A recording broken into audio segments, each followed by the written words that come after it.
Hello and welcome to the Federal. The year is now coming to an end, and the new one, 2026, at the threshold. And so it's a good time, perhaps, to look back at various events that have happened through the year and put them in perspective. What is the preparation now for the year that is about to begin?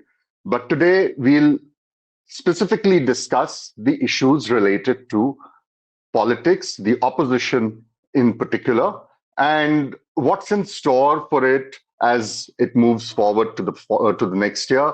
What happened with the opposition in the year gone by?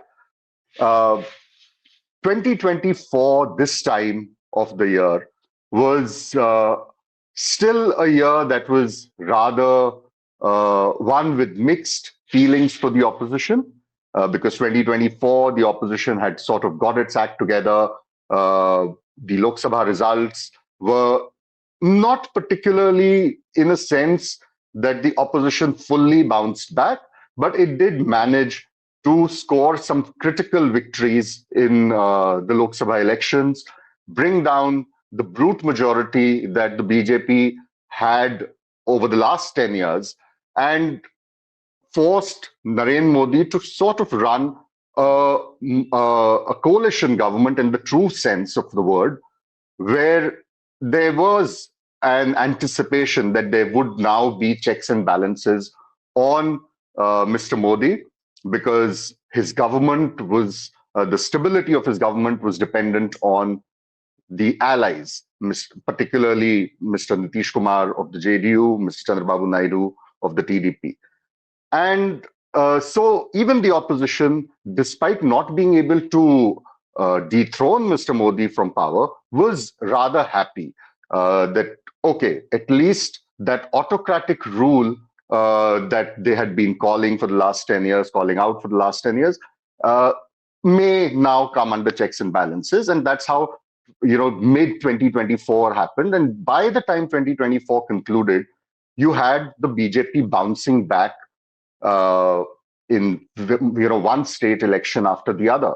So 2024 ended on that sort of a note for the opposition, where there was still a sense that the opposition has kind of got its act together, but then there was a backsliding, and the opposition was trying to kind of still find its way around, trying to maintain that momentum of the Lok Sabha elections, not succeeding in several states, but also succeeding in, say, a state like Jharkhand, Maharashtra, Haryana. These were states where the opposition had major upsets and the BJP performed exceedingly well. And then came 2025. Now, this has been a year, at least electorally, and perhaps also to a great extent in how we see politics through the prism of what's happening in parliament, in lawmaking, in administrative functions of a government. This year, 2025, has been a disaster for the opposition in that sense. The Aam Aadmi Party, the year started with the Aam Aadmi Party losing Delhi, the BJP winning the Delhi Assembly elections after a gap of nearly 3 decades, 27, 28 years, and coming to power with a brute majority in Delhi. Just a month ago, you had Bihar. This was not a year where you had lots of assembly elections, but you still had critical assembly elections for what they symbolized. So Delhi, the national capital, the power center, goes the BJP's way. And then Bihar, where you had the issue of the allies of the BJP. And then a very sort of very vocal opposition campaign, a big opposition coalition in in the form of the Mahagathbandhan or the Grand Alliance, where you had the Congress, the RJD, several of the left parties, Mukesh Sahani's VIP, IP Mathur's IIP, all these parties coming together to take on the BJP, JDU, LJP alliance, the NDA, in Bihar. And what were the results? A stunning many would say unexpected victory, nearly a washout, like all practically a washout for the opposition. Only 35 out of 240 odd seats for the opposition in Bihar. So electorally, a year of decimation in that sense. Administratively, it's been perhaps even worse, because when you saw 2024 and the results of the Lok Sabha came in, Mr. Modi took oath for a third time, but the initial few months were months where in quick succession the robustness of the opposition, the kind of vociferous, uh, campaigns by the opposition managed to push Mr. Modi into doing something that we had not seen him do in the last 10 years with this frequency, which was repeated U-turns. A law would be introduced and then taken back or referred to a joint committee. And that sort of became a pattern in the first 6 months of the government. And look at how this year has ended. We've just had the conclusion of the winter session of Parliament. And one of the biggest, laws, most important laws made in this country at this level uh, to create employment. And I'm talking about the NREGA, the Mahatma Gandhi National Rural Employment Guarantee Act, which has now been repealed. It's now been replaced with the Viksit Bharat Guarantee for Rozgar and Ajivika Mission Grameen, or as the BJP calls it, the VBG Ramji bill. And no backpedaling on this so far, despite a very vociferous opposition, no reference of it to a standing committee, to a select committee, so no scrutiny of the bill as such. And the bill per se, even drafting of it, nobody even knew. None of the stakeholders knew. None of the opposition leaders knew that, a bill like this is about to come.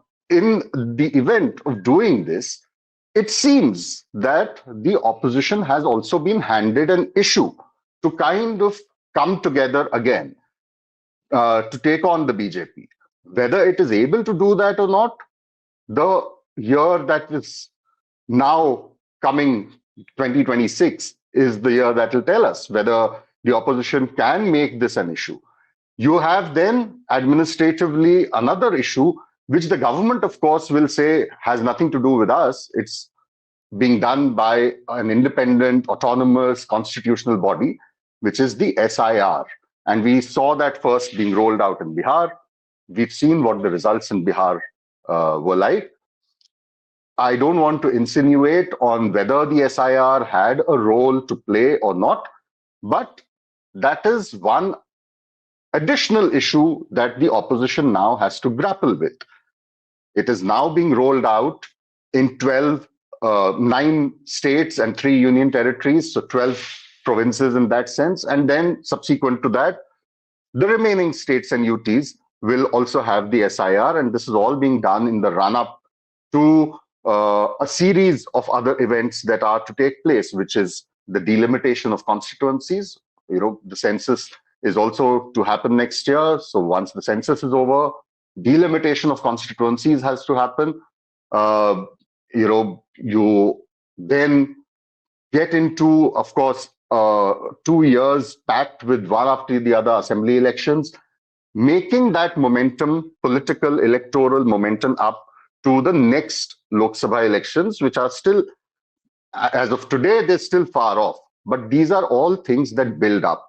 And so what we had heard over the last 10 years was a BJP talking about a Congress Mukt Bharat, a Congress, an India without the Congress party, the principal opposition party of the BJP. What we're looking at now is not in so many words, but at least in terms of how the BJP is going around projecting its victories, of a day where you'll possibly have an opposition Mukt Bharat, a kind of a kind of political system where you may have some states here and there which are led by opposition parties. You may have the opposition present in numbers in parliament, in state assemblies, but not enough to actually make a difference in terms of how the government functions, how the administration is run, how laws are enacted. So the SIR, in that sense, has been a major issue, a major challenge for the opposition. We've seen multiple opposition parties in the winter session of parliament, the monsoon session of parliament before that, raising objections to the manner in which the SIR was being conducted, the matter, of course, in the case of Bihar, and now in the case of the other states where it is happening, has been going on in the Supreme Court. But the relief that the opposition was hoping for hasn't really come. And what is the SIR doing? You have a rather opaque system of how people are being weeded out of the electoral rolls.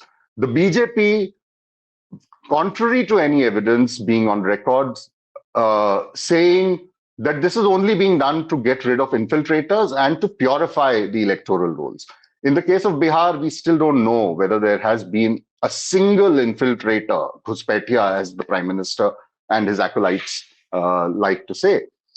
Not a single case so far of Ghuspetias, of infiltrators in the Bihar SIR. We don't know if the ongoing SIR in the other states is going to throw up some Ghuspetias. But that's the situation with electoral rolls. The opposition says it is our voters who are being targeted, it is our voters who are being removed from the rolls. And so the challenge for us is, how do we fight a system that is rigged against us? That is their allegation. And so how do we bounce back from this? On top of that, you have the electoral machinery of the BJP. You have the infinite resources of the BJP. And then you have the additional layer of the prime minister's own popularity, his, or the perception of his popularity, his home minister, Mr. Amit Shah's ability to turn very visibly difficult elections in the BJP's favor. So all of these challenges for the opposition as we move forward to the next year begins with a series of assembly elections: Assam, Tamil Nadu, Kerala, Bengal. Some of them, one believes, say a Kerala or a Tamil Nadu, very difficult territories for the BJP. We'll have to wait and see whether they are able to make any inroads there. But Bengal and Assam, again, very critical states. The BJP has been trying to make inroads into Bengal, not inroads, but rather to grab power in Bengal. After Bihar, the prime minister was on record saying that the Ganga flows to Bengal from Bihar, and the inference was, of course, that we've won Bihar and Bengal is next. Whether that happens, and if that happens, what happens to Trinamool Congress, which has been ruling the state for years now, and is a major opposition party, although its equations with the Congress within the India bloc are very frosty. In Assam, again, can the BJP come back to power, or continue in power rather? So critical states in the first half of the year, and then 2026 and 2027 beginning, you have another series of elections. So the opposition has very little time in that sense to get its act together, to formulate a strategy, to look at how it's going to move forward. The Congress had dedicated this year, 2025, to what it called organization building or Sangathan Srijan. That campaign is almost at its end.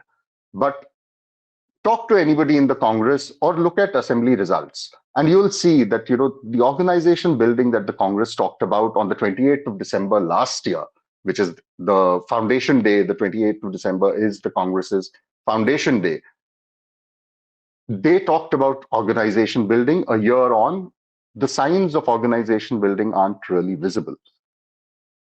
Other opposition parties who are part of the India bloc, again, whether They have that seamless kind of a transaction with the Congress in terms of seat sharing, in terms of strategy, political, electoral, narrative-wise, not really visible.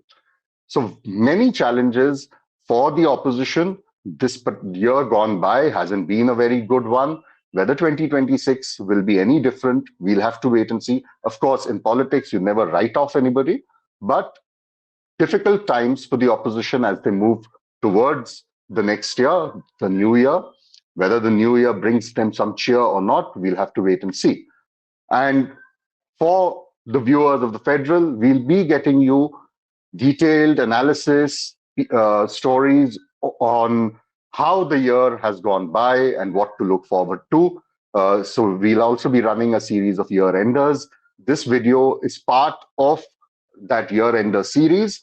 There'll also be more analysis-driven stories that you can read on the Federal. So do catch up with all these in-depth pieces on the Federal. Thank you for watching and have a very good New Year and a Merry Christmas.